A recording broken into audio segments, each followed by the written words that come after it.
Hello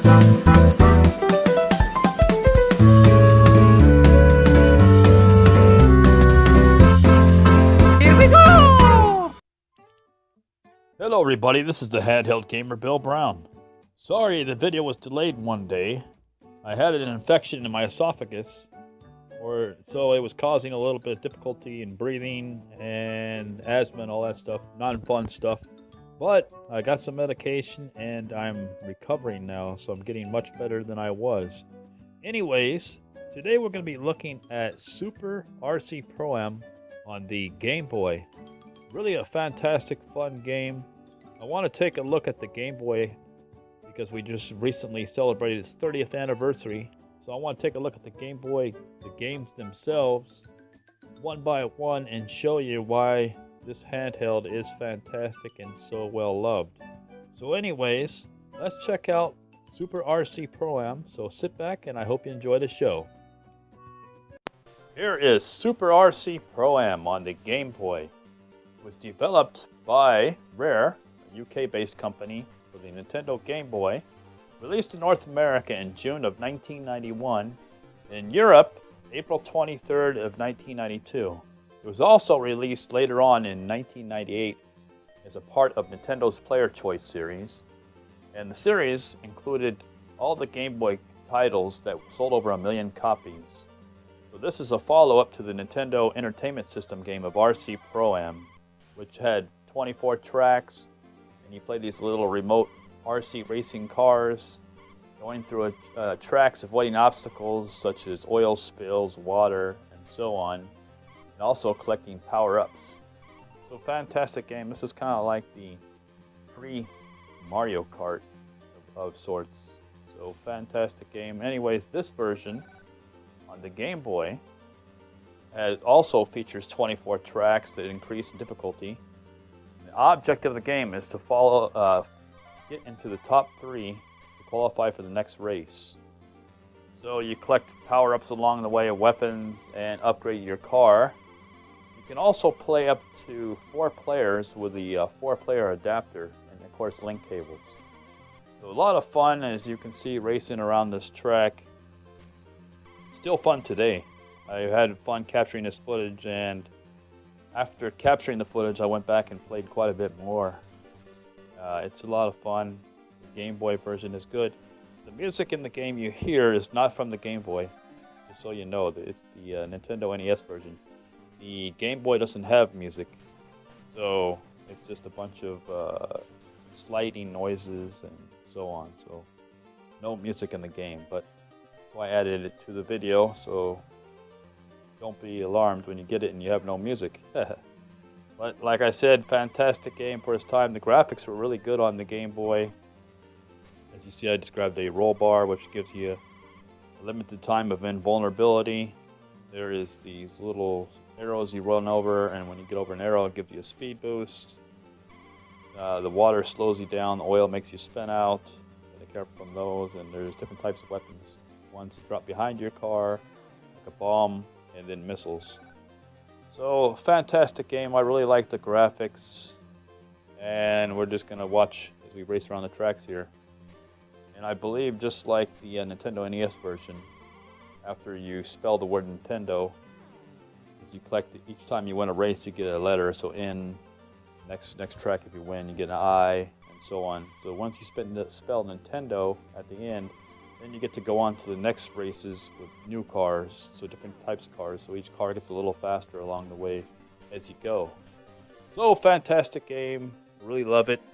Definitely worth checking out if you can. As you can see, it's a lot of fun.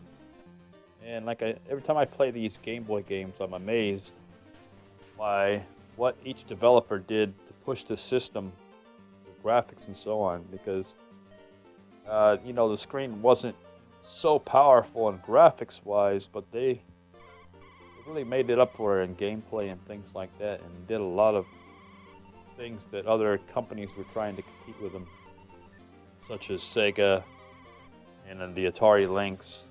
They just blew them away with gameplay, all these developers, including Nintendo. So these games on the Game Boy were something special, and in these videos I just want to go back and look at each one of these games separately so you can see the magic of what makes this system shine, because it comes down to these games, and this is one of them that definitely complements the handheld. So definitely worth checking out if you can get your hands on it.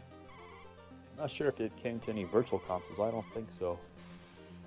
Hopefully they make a Game Boy Mini in the future, so that would release. But the problem is with the Game Boy Mini, there are so many good games on the Game Boy.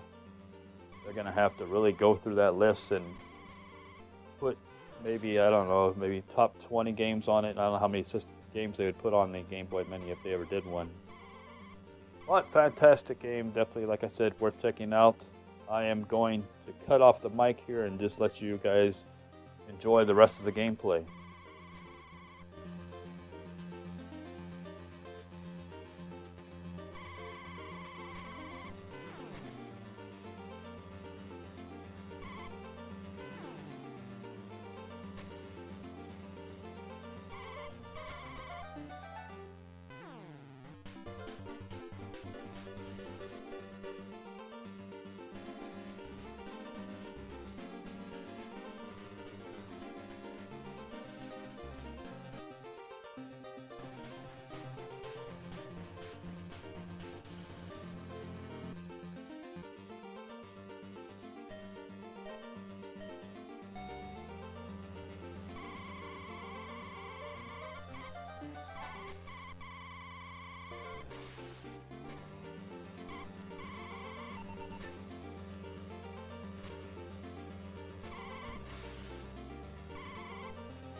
Hello!